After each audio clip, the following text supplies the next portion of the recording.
too often we can take that idea and extrapolate it to the larger society, and you see there it is, bingo. You know, because you see the contradiction blatantly in your face.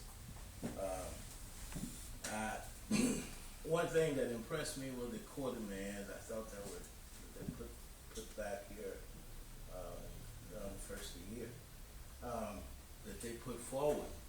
And it amazed me because it's the same thing we need to be putting forward in our communities, particularly inner cities where we are so-called ghettos, because the things are needed. And one thing that struck me is the fact that, as we know, food is one of the biggest issues of people who are poor or low income on the needs that they have. And much of the population of the prison, they're from those communities, those families. So I think in a way we help the prisoners when we help our low-income community where they're from. And that's where they get their strength probably from. And where we could actually put forward some real community programs. You know, we used to run Us in the Prison program. Of course, today you probably couldn't run the same type of program, but there's still the need there to make that connection, that dialogue. And we use our publications and et cetera, and develop that communication that's needed. I think that we'll begin to see where the problems that can make a difference with the prison. But that's the start. I'm sure it's a lot more could be done, but the practical thing is still in that kind of bonding communication is how you get things done in a broader sense. Thank you. Okay, Urszula is next, and it's her question. So, in your own words, what's the power of the prisoner's ideas?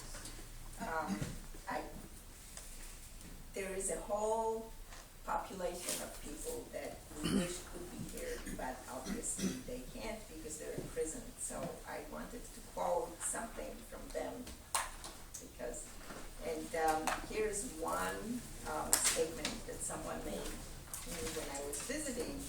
And he was commenting on what the Congress strike at the time meant to him. And he says, human progress is measured in prison and outside when every person is treated with dignity and respect, naturally, no less. I thought a lot about this during the strike. So this question of rethinking who you are and what human dignity means is on the agenda, and it's brought out in much more concrete detail aspects during an action like the Solidarity Strike. So what is the power of prisoners' ideas? I really believe that it is the power to help us change the whole world. Okay. What we are accepting, like Molly was saying, as natural is not natural at all. We are taught racism. We have to be retaught racism with every generation.